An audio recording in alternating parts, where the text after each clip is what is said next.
Speaker, last Thursday, the Minister of Finance was asked yet again if he sold his shares in Morneau Chapelle on November 30th, 2015. And here's what he said. I do not know on what exact date those shares were sold. He's also said in the House that he gave the transaction records to a journalist. How is it possible that a journalist knows the date on which he sold the shares, but he doesn't?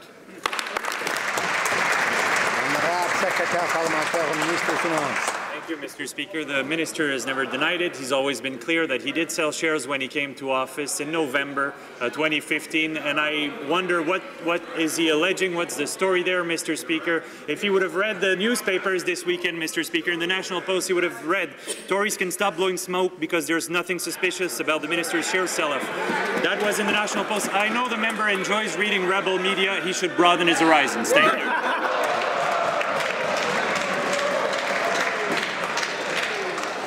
Order. The honourable member for Carleton.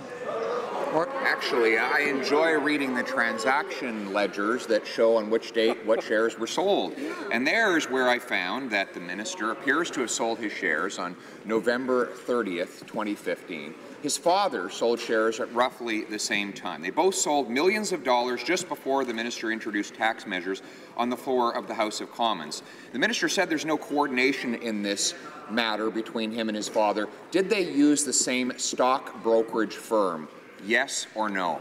Honourable Parliamentary Secretary of the Ministry of Finance. Thank you, Mr. Speaker. Let me quote something else I read recently in the papers, the Financial Post this time. The attacks on Morneau's ethics, on the minister's ethics, are beginning to look unethical in of themselves. That's precisely what the member is doing. It's beginning to look disgraceful to see the Tories engaged again and again in a smear campaign and focusing on everything that doesn't really matter to Canadians, because what Canadians care about are the jobs that we've created, 600,000 in the last 2 years, the fastest growth in the G7, and the minister has always worked with the Ethics Commissioner, will always work with the Ethics Commissioner. Thank you. The honourable member for Carleton.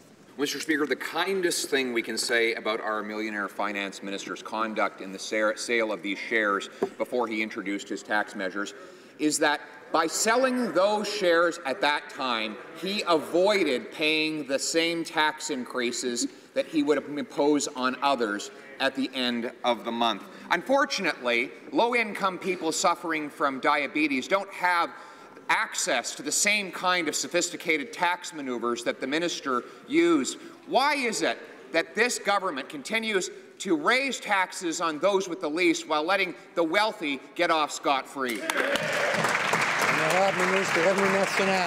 The Honourable Minister, Mr. Speaker, our government has pledged to look at measures for disabled persons and to look at them and make them transparent, accessible and fair. We reinstated the Advisory Committee on Disabled Persons. Mr. Speaker, contrary to the members across the way who dissolved this committee in 2006.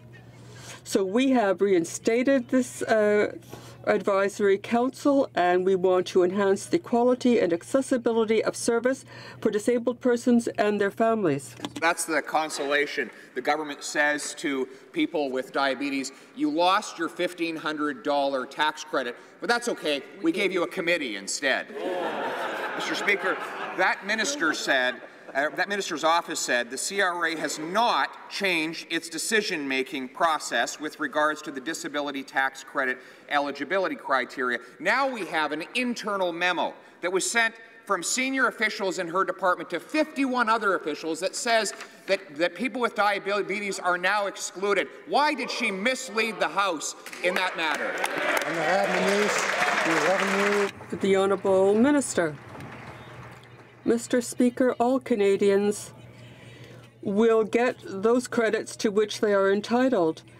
There was an increase in the number of approvals of these credits. They have increased by 20% between 2014 and 2016. We brought in measures to make these credits more accessible, and our efforts are bearing fruit. We have allowed these super nurses to fill out the forums. We are working for the most vulnerable Canadians, Mr. Speaker. Quote, there have not been any changes to the way the law is interpreted. She also said, the rules are the same and apply just as they always have. We now know through an internal document released by ATIP today, internal CRA memos sent to dozens of officials urged those officials to reject all diabetics for the tax credit except in exceptional circumstances. Why did this minister mislead the House? The Honourable Minister. Mr. Speaker, our government is trying to help the most vulnerable Canadians. In 2015-2016, our government invested more than $41 million in diabetes research. In 2017, we invested $5 million to help young people with mental disease issues. We've also been making access to credits, disability credits, better, and we're working to help the most vulnerable Canadians, Mr. Speaker.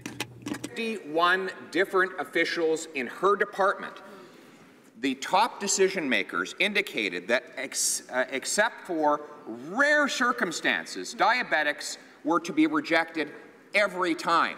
That minister denied the existence of any change in the practice or the policy. We now know that that was not true. She stated in this House falsehoods, and her department has raised taxes on the most vulnerable people in the country. Why? The Honourable Minister. Mr. Speaker, all Canadians should receive those credits to which they are entitled.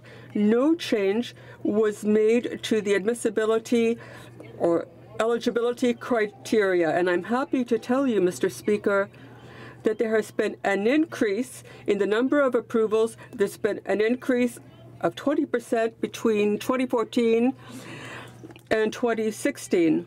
And as I have been doing throughout my life, I'm continuing to work for the most vulnerable people.